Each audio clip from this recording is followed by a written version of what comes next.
Be grateful you can sit here, my mother said, at Christmas dinner, after handing every single person a gift except me. My uncle chuckled from across the table. Be glad we still remember your name. 14 people laughed. I was the 15th. I wasn't laughing. I looked at the empty space in front of me, the only spot on the table with no wrapping paper, no ribbon, no card. And something clicked. Not rage. Something quieter. Something final. I smiled and said 3 words. Good to know. 2 weeks later, every one of those 14 people was standing at my door, some crying, some screaming, some begging. Because the thing about being invisible is nobody notices what you carry until you put it down. What they didn't know was that every gift under that tree, every bill keeping that roof over their heads, every dollar that made their comfortable life possible, had my name on it. And I was about to stop pretending it didn't. Before I go on, if this story resonates with you, take a moment to hit like and subscribe, but only if you genuinely connect with what you're hearing. Drop a comment and let me know where you're watching from and what time it is, where you are. I'd love to know.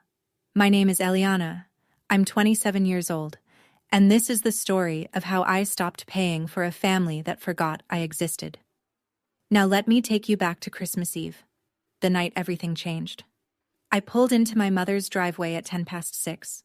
The house was already glowing, string lights across the gutters, a wreath on the front door, candles in every window.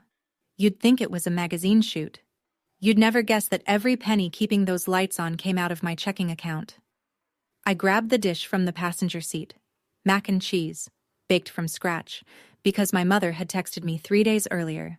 Not, Merry Christmas, not, can't wait to see you, just, bring mac and cheese. The big pan. So I did. Like I always did. When I walked through the front door, 14 family members were already scattered around the living room, cousins on the couch, Uncle Rick in the recliner with a beer, Aunt Louise refilling the punch bowl, and my little sister Megan standing next to the Christmas tree, phone out, taking a selfie with our mother. Nobody looked up. I stood in the doorway holding a 9-pound casserole dish and waited for someone, anyone, to say hello. 3 seconds. 5. 8. My mother finally glanced over Megan's shoulder. You're late. Put the dish in the kitchen. No hug. No Merry Christmas. No, thanks for driving 40 minutes after a 12-hour night shift. I walked through the living room, past my cousin Marcus, who didn't move his legs off the ottoman, past Uncle Rick, who raised his beer but didn't raise his eyes, past the Christmas tree, where a pile of beautifully wrapped gifts sat in a perfect pyramid underneath. In the kitchen, I set the dish on the counter and looked through the doorway at the dining table. 14 place settings, real plates, cloth napkins, the good glasses, and at the far end, squeezed between the wall and the kitchen doorway, a metal folding chair. I didn't have to ask who it was for. The sound of wrapping paper crinkling under the tree drifted through the house, and I remember thinking, this feels like every Christmas. I just never let myself say it out loud before. Dinner was loud and warm, for everyone else. I sat on the folding chair, which wobbled every time I reached for the breadbasket, and I smiled and passed dishes and refilled my mother's water glass twice without being asked, because that's what I do. That's what I've always done. After the plates were cleared, by me, obviously, my mother stood up and walked to the Christmas tree. The room got excited. This was the moment. Diane Ingram's annual gift ceremony. She picked up the first box. For my beautiful Megan. A soft gasp from Megan as she opened it. AirPods Pro. The newest ones. $249. I knew the price because I'd seen them in my mother's Amazon cart 3 weeks ago on the account that was linked to my debit card. For my baby brother Rick. A North Face puffer jacket. Rick held it up like a trophy. $350. For cousin Sarah. You deserve this, honey. A gift card and a candle set. For Louise, my rock. A cashmere scarf. For Marcus. A watch. On and on she went. 13 gifts, each one handed over with a warm word, a hug, a little performance of generosity. I counted. 13 boxes opened, 13 smiles, 13 thank yous. Nothing in front of me, not a card, not a candy cane, not even my name. My mother sat back down and smoothed her napkin on her lap like the show was over. I heard my own voice before I realized I was speaking. Quiet, almost a whisper. Mom, did I? She didn't even turn her head. Just cut me off mid-sentence, eyes still on the table. Be grateful you can sit here. The room went silent for exactly half a second. Then Rick filled it. Be glad we still remember your name, Rick said, leaning back in his chair with that grin, the one he always wore when he was about to get a laugh at someone else's expense. And the room gave him exactly what he wanted. 14 people. Laughter. Not the sharp, cruel kind. Worse. The easy, comfortable kind. The kind that says this is normal. This is how it's always been. This is funny, because it's true. Megan looked down at her phone. She didn't laugh, but she didn't say anything either. I sat there on my folding chair and felt something I can only describe as heat. Not in my face, not embarrassment. In my chest, behind my sternum. Like a pilot light that had been flickering for years and just found gas. My hands were cold. My jaw was tight. And for the first time in 27 years, I didn't scramble to laugh along. I didn't say, oh, stop, or you guys are terrible, or any of the little scripts I'd memorized to make everyone comfortable with treating me like furniture. I looked at my mother. She was already talking to Louise about New Year's plans. I looked at Rick. He was pulling the tag off his new jacket. I looked at the empty space in front of me, the spot where a gift should have been. And I made a decision so quiet that nobody in the room noticed it happening. I picked up my water glass, took a sip, and set it down. Good to know. That's all I said. 3 words. Calm. Almost friendly. Nobody reacted. Nobody asked what I meant. Why would they? I was Eliana. I didn't make scenes. I didn't push back. I showed up. I brought the mac and cheese. I cleaned up. And I left. 2 weeks later, they'd learn what good to know actually meant. I stood up, folded the metal chair, and leaned it against the wall. Nobody noticed that either. I grabbed my coat from the pile on the armchair and pulled it on. Merry Christmas, everyone. A few people mumbled something back. One cousin waved without looking. Megan was already showing her new AirPods to Sarah. But then, from the corner of the room, I heard a small voice come through the iPad propped up on the bookshelf. My grandmother, Lorraine Harmon, 78 years old, watching the whole party from her room at the assisted living facility 30 miles away. Merry Christmas, sweetheart, she said. Her hand waved at the camera, a little shaky. Drive safe. Something cracked behind my ribs when she said that. Not because it was sad, because it was the only genuine thing anyone had said to me all night. Thanks, Grandma. Love you. I walked out the front door and didn't look back. The drive home took 40 minutes. I didn't turn on the radio. I didn't call anyone. I just drove through the dark, past houses strung with lights, past families laughing in living rooms I could see through windows, and I tried to name what I was feeling. It wasn't sadness. I'd been sad before. This was something colder, clearer. I parked outside my studio apartment and sat in the car with the engine off. On the passenger seat was one Christmas card. From Nadia, my coworker. You're not too much. They're just not enough. Merry Christmas. N. I picked up my phone and opened my banking app. Scrolled through the year. Every Zelle transfer. Every urgent request. Every first of the month payment. 12 months. $14,400. Sent to Diane Ingram. I stared at that number in the glow of my phone. Engine off. December air pressing against the windows. $14,400. And, be grateful you can sit here. I didn't cry. For the first time in a long time, I didn't cry. And that scared me more than anything. To understand why I sat on that folding chair for 27 years, you need to understand who I was at 16. That was the year my mother's second husband left. Paul, Megan's father. The man my mother actually loved. He packed 2 suitcases on a Tuesday afternoon and drove to his brother's house in Nevada, and just like that, everything fell apart. The rent was late. Then it was 2 months late. The fridge went from full to half empty to bare. My mother stopped getting out of bed before noon, and 12-year-old Megan started asking me, not Mom, what was for dinner. One evening, my mother came into the kitchen while I was heating canned soup and said 5 words that became my entire operating system. You're the oldest. You understand. That was it. No family meeting, no conversation, no asking if I was okay. Just a transfer of responsibility, dropped on my shoulders like a wet coat.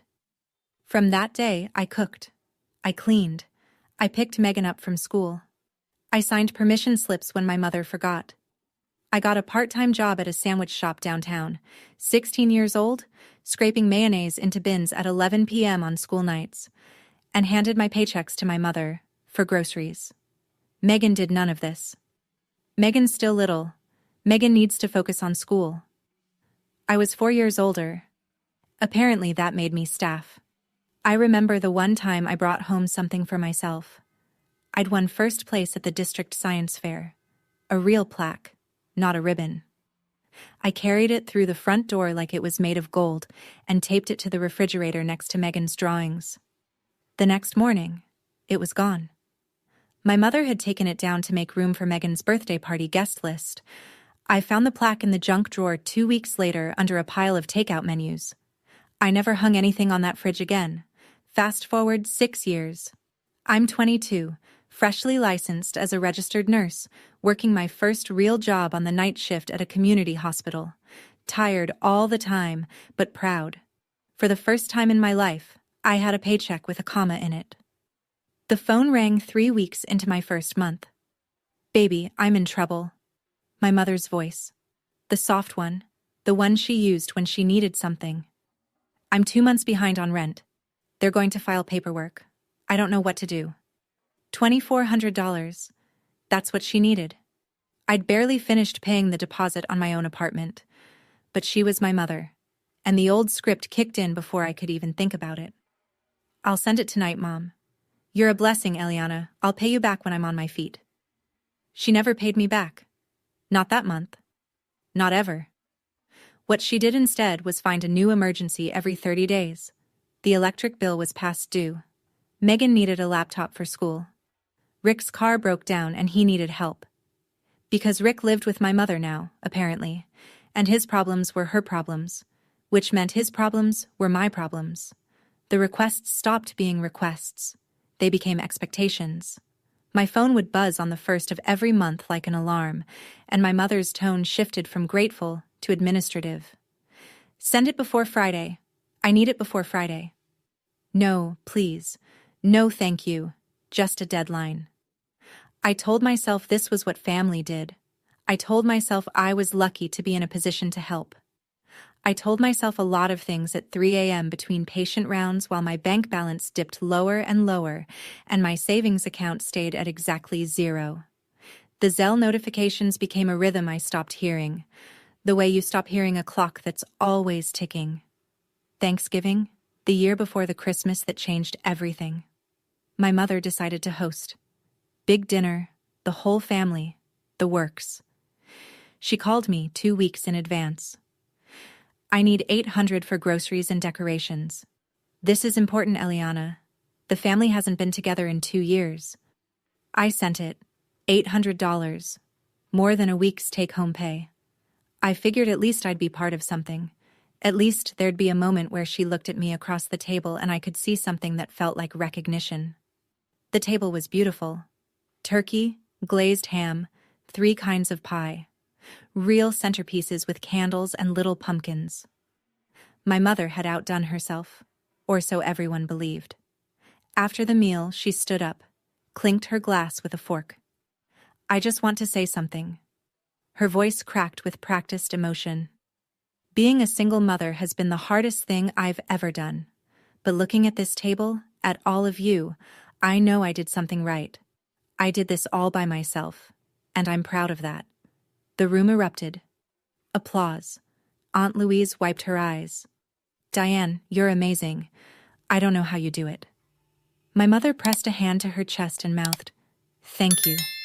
I sat at the end of the table, not a folding chair that year, but close, and felt every word land like a brick on my sternum. She did this all by herself. All by herself. I looked at the turkey, my money, the centerpieces, my money, the house we were sitting in, my lease, my money, my name on the dotted line. And then Rick leaned across the table and said to me, grinning, "You should learn from your mother, Eliana. She never complains." I picked up my fork, stabbed a piece of pie, and smiled so hard my jaw ached. 6 months before Christmas, July, the hottest week of the year and the one time, the only time, I tried to say something. I'd been up for 20 hours. Double shift. My feet were swollen. My scrub smelled like antiseptic. And when I got home, I sat on the edge of my bed and opened my banking app out of habit. The numbers stared back at me, and for one reckless moment, I let myself feel what I'd been burying. I called my mother. "Mom, I need to talk to you about the money." "What about it?" "I've been sending every month for 3 years, and I think I just need to cut back a little. I'm trying to save for—" She cut me off like I'd said something profane. "So you're going to let your mother be homeless? After everything I sacrificed?" "Mom, that's not what I'm—" Phase 2. The tears. I could hear them activate on the other end of the line like someone flipped a switch. "I gave up my life for you girls. I put food on the table when your father walked away. And this is what I get?" I tried one more time. "I'm not saying I'll stop completely. I just—" Phase 3. The weapon she knew I couldn't block. "Fine." Her voice went flat. "Ice. I'll tell the family. I'll tell them you refuse to help your own mother. Let them see what kind of daughter you are." And there it was. The thing I feared more than an empty bank account. The family verdict. The label. Selfish. Ungrateful. Bad daughter. I closed my eyes. The fight drained out of me like water through a crack. "Never mind, Mom. I'll send it this Friday." After the call, I sat on the bathroom floor with the faucet running so my roommate wouldn't hear me cry. That was 6 months ago. 6 months of silence, 6 more transfers, 6 more emergencies. And then came Christmas Eve, the folding chair, the empty spot, and 3 words that would change everything. December 26th, 6 a.m. No sleep. I sat at the small table in my studio apartment with a cup of coffee I didn't drink and my laptop open to my bank's website. The screen glow was the only light in the room. I downloaded every statement from the past 4 years. 48 months. 48 PDFs. I sent them to the printer at the corner of my desk, the little inkjet I'd bought secondhand for nursing school, and listened to it pull page after page after page. Then I sat down with a yellow highlighter and went through every sheet. Zelle to Diane Ingram. $1,200. January. Zelle to Diane Ingram. $1,200. February. Zelle to Diane Ingram. $1,200. March. Page after page, yellow line after yellow line. Some months had extra. The emergencies. $300 for Rick's car. $150 for Megan's textbooks. $200 because the heating bill was double this month. When I finished, I added it up on the back of the last page with a pen. Checked it twice, then wrote the number on a sticky note and pressed it onto my refrigerator. $57,600. I stood there staring at it the way you stare at a car accident. That number, printed in my own handwriting on a yellow square, was 4 years of my life. 4 years of night shifts and double shifts and protein bars for dinner because I couldn't afford groceries after the first of the month transfer. $57,600. And she bought everyone a gift except me. I thought about the AirPods, the North Face jacket, the cashmere scarf, the watch. 13 gifts, probably $2,000 to $3,000 total. Where did that money come from? My mother worked part-time at a thrift store. She didn't have $3,000 to spare. Unless she did. Because I'd been handing it to her. The printer had gone quiet. The coffee had gone cold. And something inside me had gone very, very still. December 27th. Night shift. The ER was slow for once, a miracle in winter. And Nadia and I ended up in the break room at 2 a.m. with vending machine coffee and 15 minutes to kill. Nadia Cole was the closest thing I had to a best friend, 29, sharp, no filter, the kind of nurse who could start an IV in a moving ambulance and tell you exactly what you needed to hear while doing it. She'd given me the only Christmas card I received this year. "So," she said, stirring powdered creamer into her cup. "How was Christmas?" I'd planned to say, "Fine." I'd practiced the word in the car on the way to work. But when I opened my mouth, what came out instead was everything. The folding chair, the gifts, my mother's voice, Rick's joke, the laughter, the number on the sticky note. My hands shook around the coffee cup. Nadia noticed. She didn't interrupt. When I finished, she was quiet for a long time. Then she set down her cup and looked at me like a surgeon looks at an X-ray. "Eliana, that's not family. That's a subscription they forgot to thank you for." I let out a breath I didn't know I was holding. She asked 2 questions. Direct, no ceremony. "Whose name is on the lease?" I blinked. "Mine. I signed it when Mom's credit was too low to qualify." "And does your family know you're the one paying for everything?" "No. Mom tells everyone she handles it herself." Nadia leaned back in her chair. The vending machine hummed behind her. "Then you have 2 things they don't know about, the bank statements and the lease. And that's not revenge, Eliana. That's just the truth." The break room was quiet, just the hum of the vending machine and the faint beep of a monitor down the hall. But inside my head, for the first time in years, something was clicking into place. December 28th. My day off. I spent it doing something I should have done 4 years ago. I pulled the document box from the back of my closet, the one I kept tax forms, nursing certifications, and everything else I filed and forgot about. Near the bottom, in a manila folder, I found it. The lease. Dated 4 years ago. 2 pages, blue ink signatures, apartment management company logo in the top corner. Tenant, Eliana Ingram. Authorized occupants, Diane Ingram, Megan Ingram. Rick Harmon was nowhere on the document. He had moved in sometime the second year. Just staying for a few weeks, that turned into permanent. No one ever updated the paperwork. No one ever asked. I unfolded the pages on my kitchen table and read every line. Then I picked up my phone and called the property management office.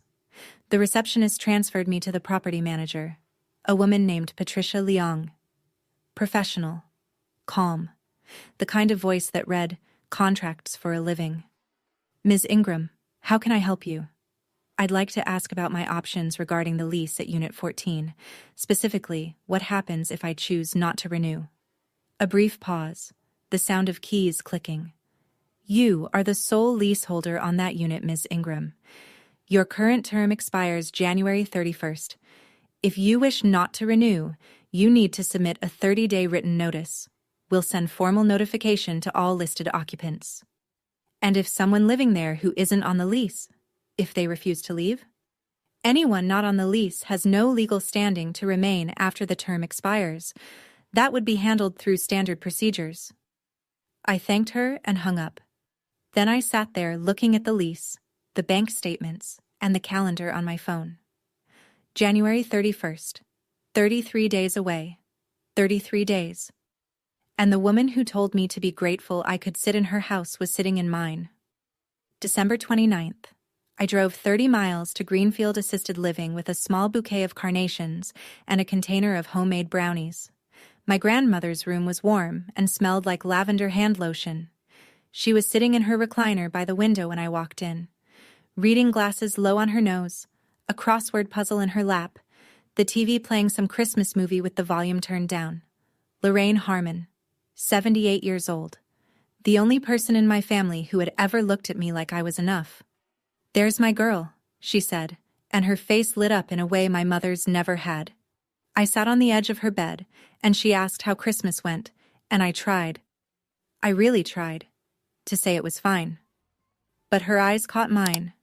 And there was no lying to this woman. There never had been. So I told her everything. She listened without moving. When I got to the part about the folding chair, her jaw tightened. When I got to Rick's comment, her hand gripped the arm of the recliner. When I finished, she took off her glasses and cleaned them slowly, the way she always did when she was choosing her words. I knew Diane favored Megan, she said quietly. I've told her. More than once. But I didn't know you were paying for all of it, sweetheart. She told me she was managing on her own. I pulled up the bank statements on my phone and held it out to her. She adjusted her glasses and scrolled through the screen, line by line. Her hand trembled. Not from age this time. $57,000. Her voice was barely a whisper. And she told me she was managing on her own. She set the phone down and took both my hands. Her grip was stronger than I expected. You listen to me, Eliana. You don't owe anyone for the privilege of being mistreated. And if you need me to say that in front of the whole family, I will. Behind us, the TV played silent scenes of a family opening presents around a fireplace. Neither of us looked. December 30th. My shift ended at 6 a.m. The sun wasn't up yet. I sat in my car in the hospital parking lot with the engine off and the heater fading. I opened the Notes app on my phone and started a list. Things I currently do for my family. Rent. $1,200 per month. Utilities. Approximately $150 per month. Random emergencies. Approximately $200 per month average. Organize Thanksgiving dinner. Organize Christmas dinner logistics. Buy gifts on behalf of my mother and deliver them. Fix whatever Rick breaks. Then I made a second list. Things my family currently does for me. I stared at the blank space under that heading for a long time. There it was. 2 lists. One full, one empty. 4 years of evidence distilled into the length of a phone screen. I didn't hate my mother. I want to be clear about that. Even after everything, I didn't hate her. I hated what I'd become in her story. The invisible engine that kept the lights on so she could stand in the glow and take credit. But I couldn't pay $1,200 a month to sit on a folding chair anymore. I couldn't fund a performance I wasn't even cast in. The plan was simple. 4 steps. Stop sending money. Starting January 1st. Don't renew the lease. Submit the 30-day notice through Ms. Leong. Send the bank statements to Megan. Not to punish her, but because she deserved to know where her life had actually been coming from. And the last step? The hardest one? Do nothing else. Don't argue. Don't explain. Don't chase anyone. Just let the truth and the consequences arrive on their own schedule. I typed one more line at the bottom of the note. If they ask why, tell the truth. But don't knock on anyone's door. I put the phone down and started the car. The sky was turning gray at the edges. It felt like the first morning of something. At this point, I kept asking myself one thing. Why did I wait so long? 4 years. $57,000? And it took a missing Christmas gift for me to finally see the whole picture. Maybe I already knew. Maybe I just didn't want it to be true. Have you ever had that moment where you suddenly realized you'd been the one funding your own mistreatment? Tell me in the comments. I want to know I'm not the only one. January 1st, New Year's Day. For the past 4 years, this was the day I'd open Zelle and send the first transfer of the month. By now, it was muscle memory. Wake up, coffee, send $1,200 to Diane Ingram. Go about my day like it was normal. Like paying your mother's rent while she pretends she does it herself was just what Tuesdays looked like. This time, I opened the app, stared at the screen for 10 seconds, and closed it. No transfer. No explanation. No warning. At 9 a.m., I drove to the property management office. Ms. Leong was there. Navy blazer, reading glasses on a chain, a desk so organized it made my nursing station look like a crime scene. I sat across from her and slid the form across the desk. I'd like to submit my 30-day notice of non-renewal. She read it over, checked my identification, and pulled up the account on her computer. This will be effective January 31st. We'll send certified notice to the unit within 5 business days informing all occupants. Is there anything I need to provide? A reason? She looked up from the screen. No, Ms. Ingram. It's your lease. You don't need a reason. I signed the form. She handed me a copy. I folded it and put it in the folder I'd brought, the one that now held 4 years of bank statements, the original lease, and the notice. 4 years of my life pressed flat between manila cardboard. When I got back in my car, I sat for a moment with the folder on my lap. I expected to feel relief, or fear, or guilt. What I actually felt was strange, like taking off shoes that had been 2 sizes too small for 4 years and realizing my feet were a shape I didn't recognize anymore. The certified letter would arrive at my mother's door on January 5th. 5 days. A very quiet bomb with a very official return address, January 2nd. This was the part I almost didn't do. Megan was 23. She was finishing her last year of college, the degree my mother claimed to be funding through years of savings and sacrifice, the degree that was actually funded by the financial cushion I provided every month so my mother never had to choose between rent and tuition. Megan didn't know that, and part of me wanted to keep it that way because knowing would hurt her. And despite everything, I still didn't want my sister to hurt. But she deserved the truth. Not my version, not my mother's version. The documented, line-by-line, no-spin truth. I opened my email. Subject line, something you should know.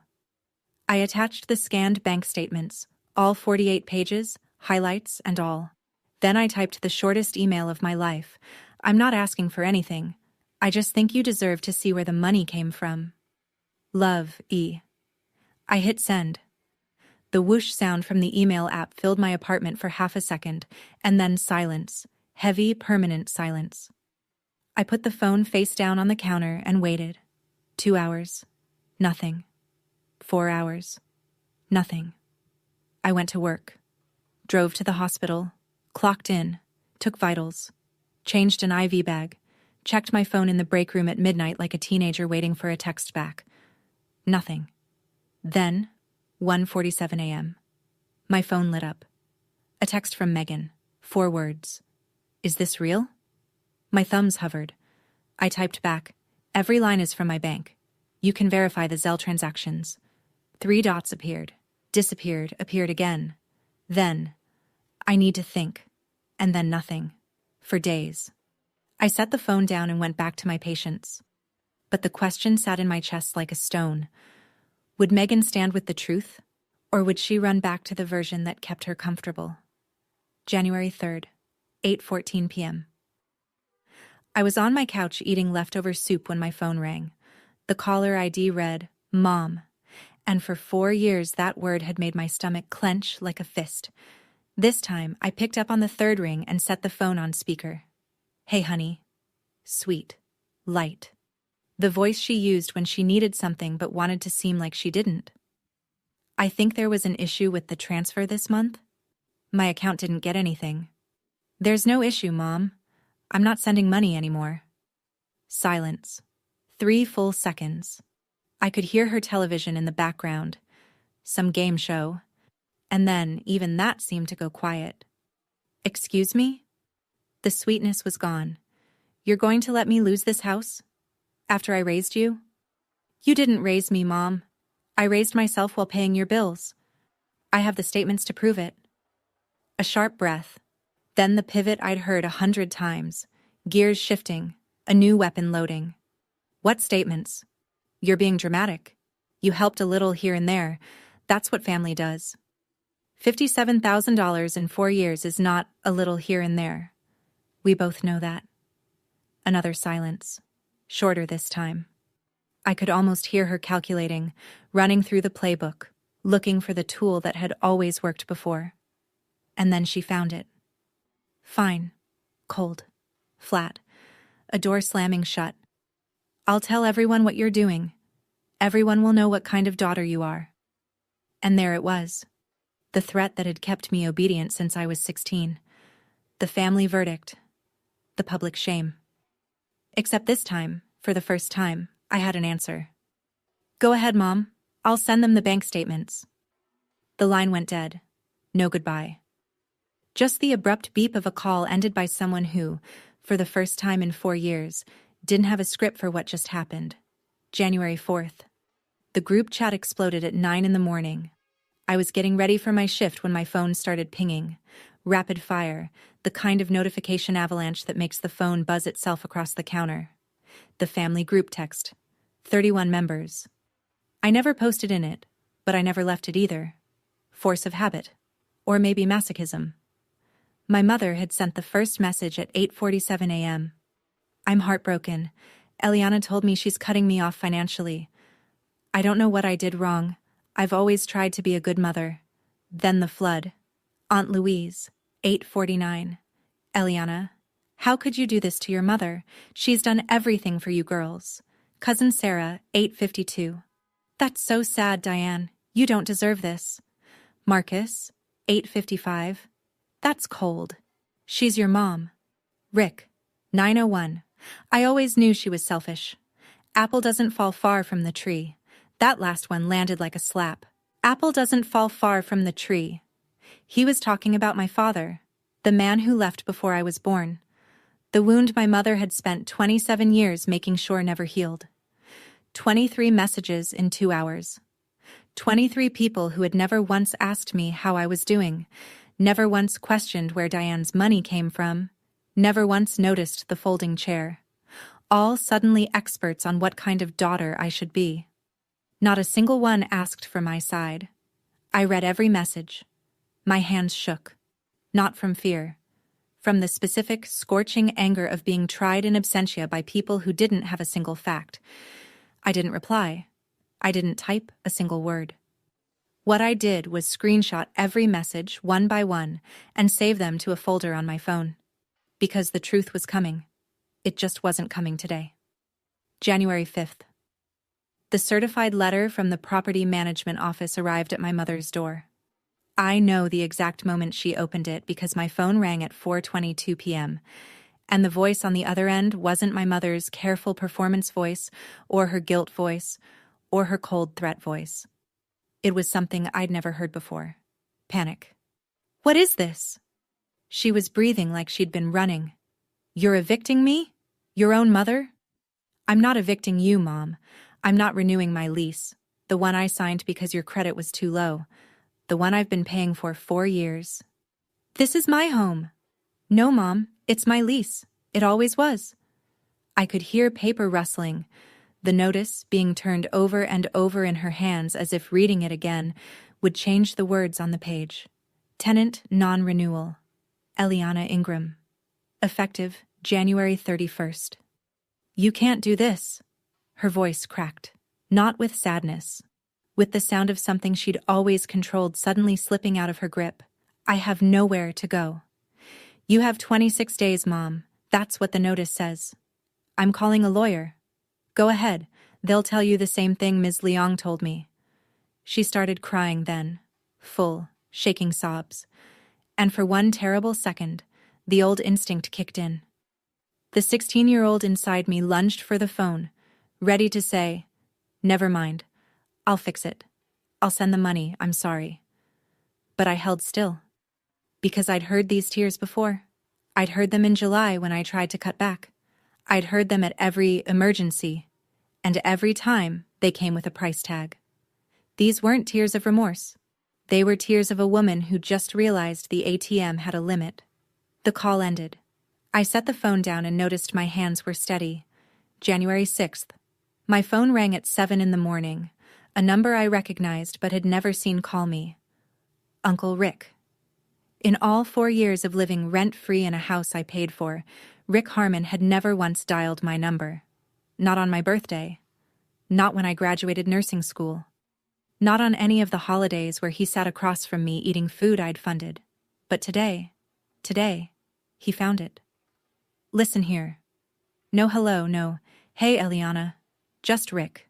Full volume, like he was yelling at a bartender. I don't know what game you're playing, but you need to fix this. Now. Uncle Rick, your name isn't on the lease. It never was. You weren't even supposed to be living there. Silence. The kind of silence that sounds like someone running headfirst into a wall they didn't see. What does that mean? It means, when the lease ends, you need to find somewhere to go. Just like Mom. The bluster drained out of his voice like water out of a bathtub. What replaced it was something small and whiny. A tone I'd never heard from the man who loved making rooms laugh at my expense. I'm almost 50, Eliana. Where am I supposed to go? You're going to throw your uncle out on the street? I let that hang in the air for a beat. Then I said it. 6 days ago you couldn't remember my name. Now you know my phone number. Dead air. Then a click. He hung up without another word. I put the phone down and poured a glass of water. Took a sip. Set it on the counter next to the sticky note that still read $57,600. Rick wasn't laughing anymore, and for once, neither was anyone else. January 7th. My mother did what she always did best. She took control of the story. I found out through Megan, who sent me a text at 6 p.m. Mom is on a call with everyone. She's crying, telling them you're making her homeless. I could picture it perfectly. Diane Ingram on FaceTime with 12 family members, tissues in hand, voice trembling, every word calibrated. I'd watched this performance my entire life. The victim monologue, the single mother martyrdom speech, the slow, devastating pivot to, after everything I've done. Her version, according to what Megan overheard. Eliana was angry about not getting a Christmas gift. Eliana was being petty. Eliana was kicking her mother and uncle out on the street in the dead of winter because of a grudge. No mention of $57,000. No mention of the lease. No mention of 4 years of monthly transfers. The family bought it wholesale. Aunt Louise called me at 6:38 p.m. You should be ashamed of yourself. Your mother is shaking. Cousin Sarah texted. I can't believe you'd do this to your own family. Marcus sent a single message. Not cool, Eliana. Rick, predictably, chimed in on the group chat. I told you all she was trouble. 8 missed calls in 1 hour. I watched the names flash across my screen one by one. People who had never called to check on me, who had never asked how my shifts were going, who had never noticed I was the one writing the checks. All suddenly desperate to tell me what kind of person I was. I picked up the phone, flipped it face down on the counter, and went to make dinner. My mother was winning the narrative. For now. But she'd made one critical mistake. She called everyone in the family except the one person who already knew the truth. She hadn't called Grandma Lorraine. Not yet. January 8th. 11 p.m.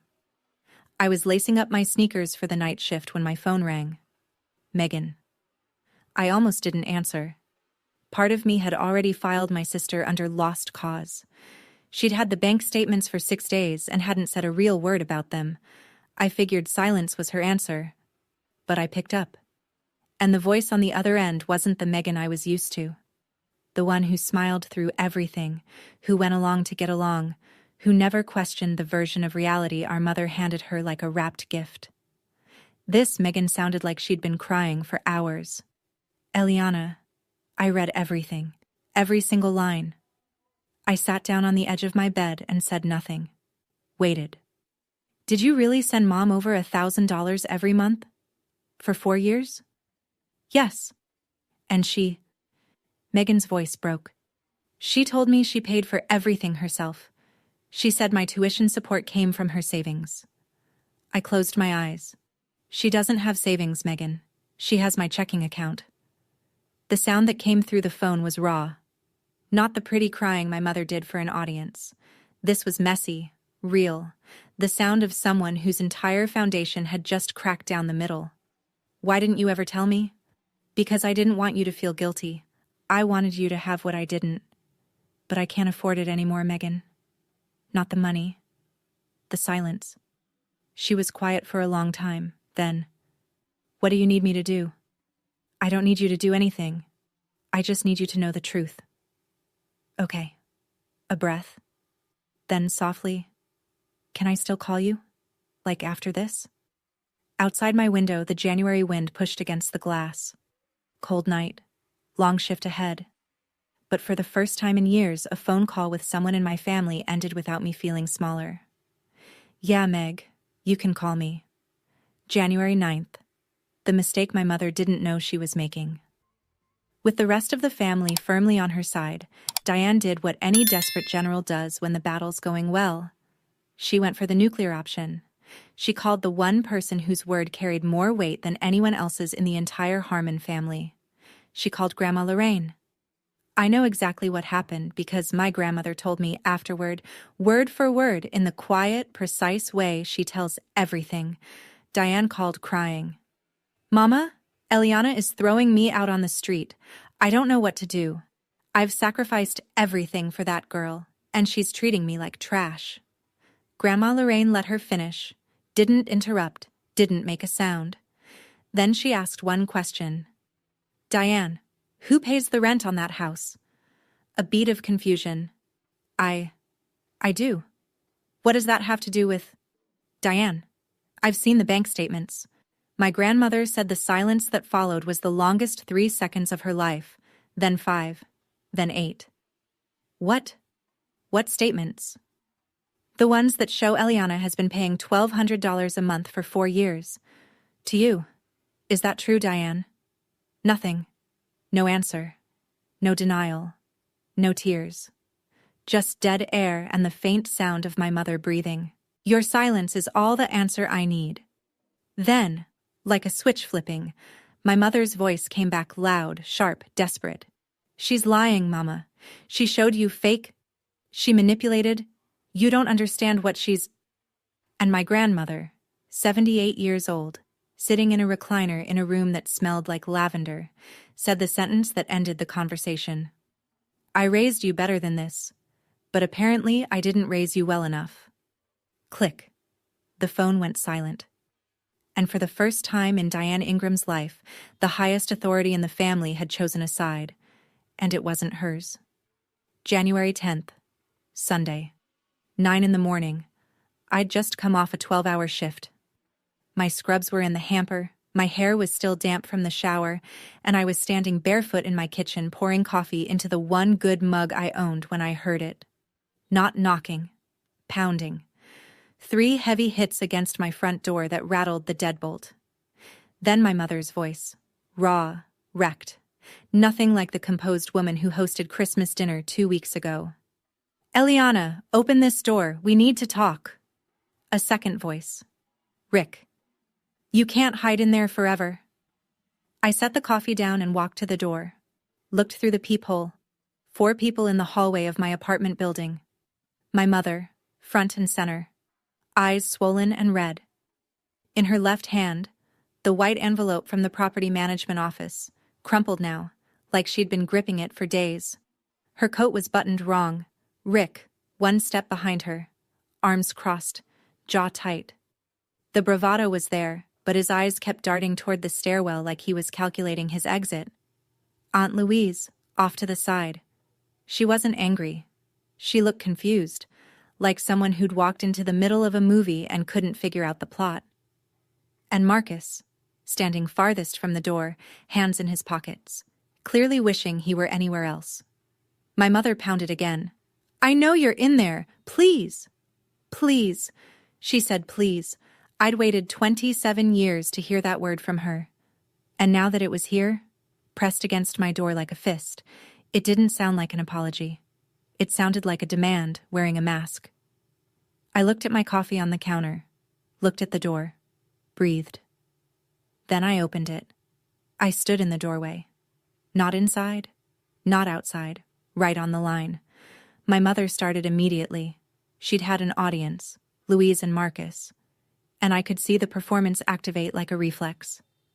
Eliana, I don't know what I did to deserve this. Her hand went to her chest, fingers splayed, the way she always positioned them when she wanted to look wounded. I gave you everything. I've been a single mother for over 20 years, and now you want to throw me out like garbage? Rick, right on cue. This is what happens when you spoil a child. I didn't look at Rick. I looked at Louise, then Marcus. Aunt Louise, Marcus, can I ask you something? Louise blinked. Marcus shifted his weight. Does anyone in this family know who pays the rent on Mom's house? Silence. Louise glanced at Diane. Diane's jaw tightened. No one? Because Mom told everyone she handles it herself. I do handle. I held up the manila folder. I didn't raise my voice. I didn't need to. Mom, I have 4 years of bank statements in this folder. Every Zelle transfer. Every month. $1,200 from my account to yours. Do you want me to show them? My mother's face did something I'd never seen before. The performance. The tears. The trembling lip. The hand on the chest. All of it froze. Like someone had pulled the plug on a machine mid-cycle. Her skin went pale. Actually, pale. The blood left her cheeks in real time. Louise stepped forward. What is she talking about, Diane? She's lying. My mother's voice came back too loud, too fast. She sent a little money here and there. $57,600, Mom. I said it the way I read vitals to a doctor. Calm, clinical, exact. That's not here and there. The hallway went quiet. I could hear someone's television playing 2 floors down. My mother was mid-sentence. Something about context, about how I was twisting things, when my phone buzzed in my back pocket. FaceTime. Grandma Lorraine. I looked at the screen. Then I looked at the 4 people in my hallway. Hold on, I said. Someone wants to speak. I accepted the call and turned the phone around so the screen faced outward. My grandmother's face filled the frame, sitting in her recliner, reading glasses low, eyes sharp and steady. The room behind her was quiet. The TV was off. She looked through the screen at her daughter, her son, her niece, and her nephew. And when she spoke, her voice was slow, deliberate, and louder than I'd heard it in years. I can hear all of you from here, so let me say this once. Every sound in the hallway stopped. Louise's hand froze halfway to her mouth. Marcus didn't blink. Rick looked at the floor. My mother stared at the screen like she was watching a door close in slow motion. Diane, I love you. But I've seen the bank statements. Every page. Eliana has been paying your rent, your utilities, and your emergencies for 4 years. She paid for the food at Thanksgiving. She paid for the gifts you handed out at Christmas. Every single one.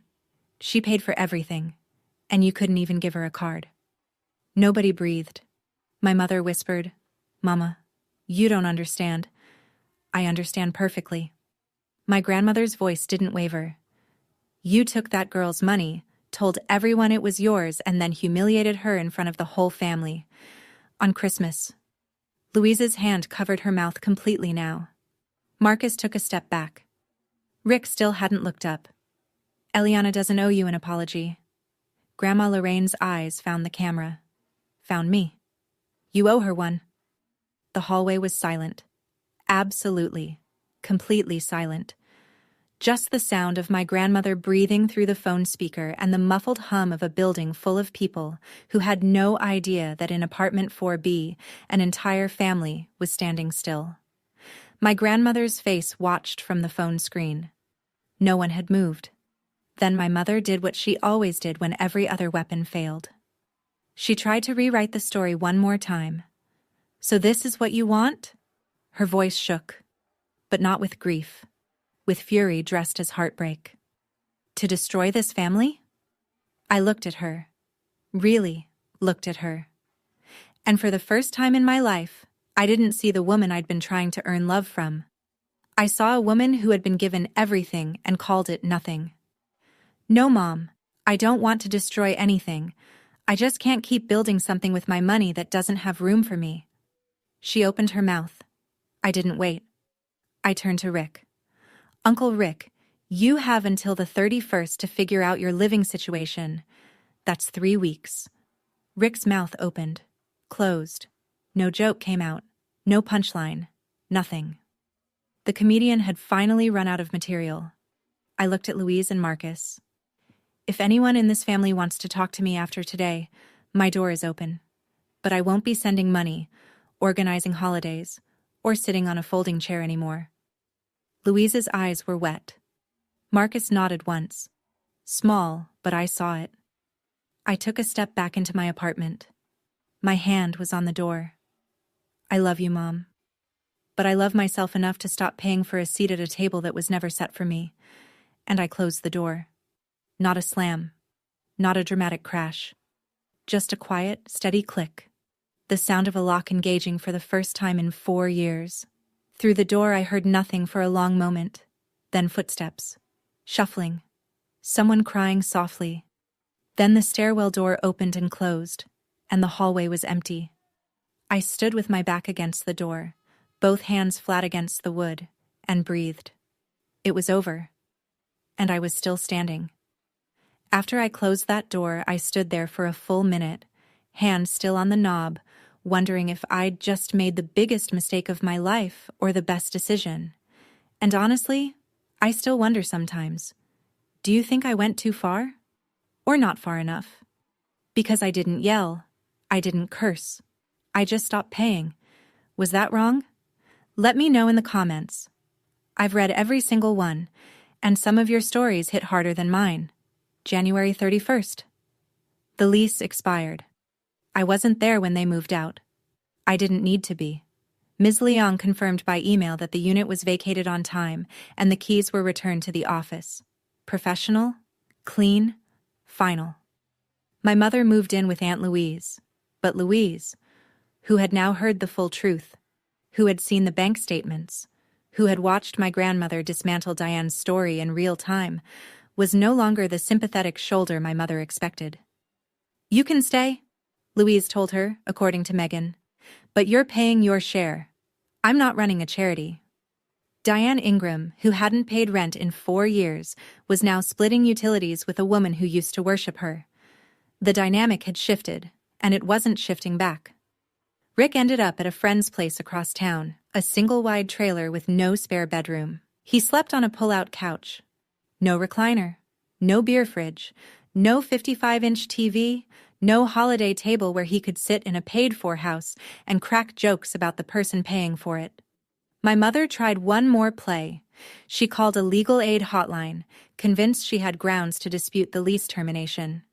The attorney listened, asked a few questions, and delivered the verdict in under 3 minutes.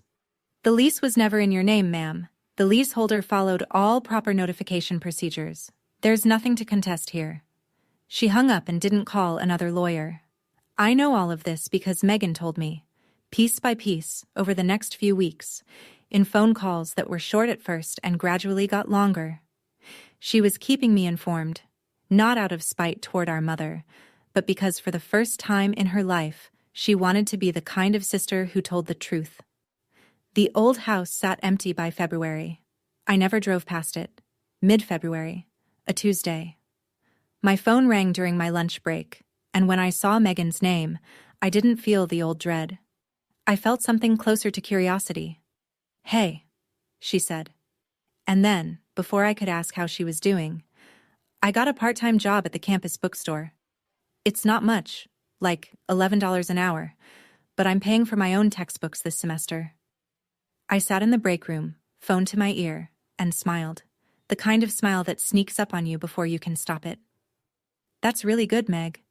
It's embarrassing, honestly. I'm 23, and just now buying my own books. It's not embarrassing. It's a start. She was quiet for a second. Then, I'm sorry I never stood up for you, Eliana. I'm sorry I sat there every Christmas and Thanksgiving and never said anything. I didn't know the full picture, but I also didn't ask. And that's on me. I leaned back against the plastic chair and stared at the break room ceiling. You were a kid, Megan. I don't blame you. I'm not a kid anymore, and I don't want to be the person who benefits from someone else's silence. That sentence. I can't explain what it did to me. It was the first time in my life someone in my family acknowledged what I'd lost, without me having to prove it with a spreadsheet first. We talked for over an hour. About school. About her new job.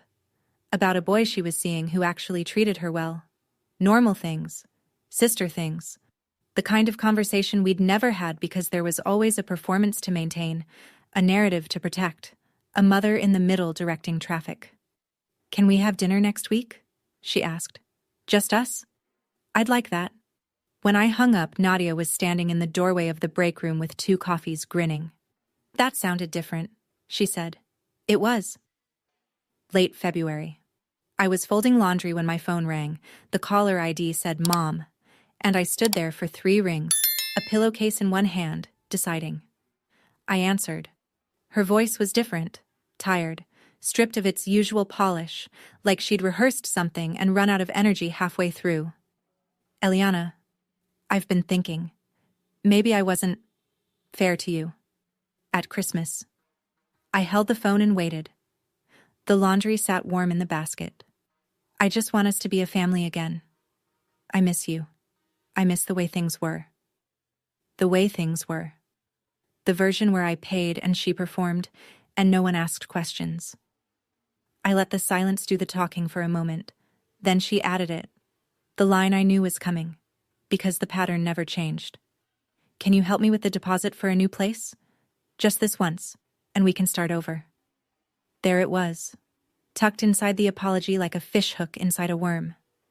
The sorry was real enough on the surface, but underneath it was the same request it had always been. Money first. Reconciliation second. Boundaries never.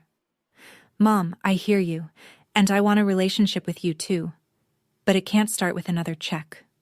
Silence. "So that's a no?" "That's a boundary." More silence. The kind that fills up with everything neither person is saying. Then quietly, "You've changed." "Yes," I said. "I have." The call ended. No door slam, no tears, no performance.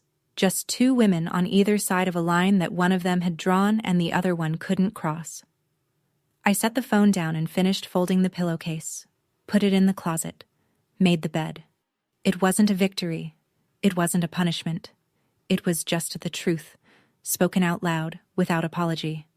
And for the first time, that was enough. March.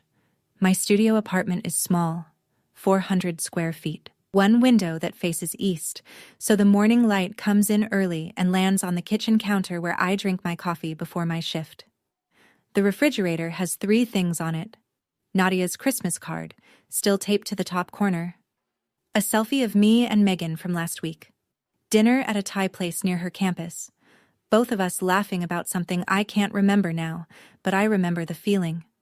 And my bank statement from February. The first month in 4 years where I saved $1,200 instead of sending it away. I don't hate my mother. I want that to be clear. I don't sit around imagining her struggling. I don't celebrate her discomfort. She's still my mother, and there's a part of me that will always wish she'd chosen to see me, but I can't fund invisibility anymore. I can't write the checks and sit on the folding chair and call it love. We're not estranged. Not exactly. I told her my door is open, and it is. But the terms have changed. No money, no guilt, no performances. If she wants to see me, she can come to a restaurant and have coffee. She hasn't taken me up on it yet. Grandma Lorraine calls me every Sunday now. Just us. No Diane in the middle. Last week she told me she was proud of me, and I had to pull over because I couldn't see the road. Rick hasn't called. I don't expect him to. Megan texts me almost every day. She sent me a photo yesterday of her first paycheck stub from the bookstore, $93.47. She'd circled it in red pen and written, "My money, my name." I taped it to the fridge. I used to think love meant giving until there was nothing left. Now I know. Love that only takes is not love. It's a lease agreement. And I finally let mine expire. That's my story. Every number was real. Every silence was real. And every door I closed with love, not revenge. If you've ever been the invisible one in your family, the one who pays but never gets thanked, the one who shows up but never gets a seat, I want you to know something. You're allowed to stop. You're not selfish. You're surviving. If this story meant something to you, hit subscribe. There are more stories like this one linked in the description below, and I think you'll connect with them the same way. Leave a comment and tell me, what's a boundary you wish you had set sooner? I'll be reading every single one. See you in the next one.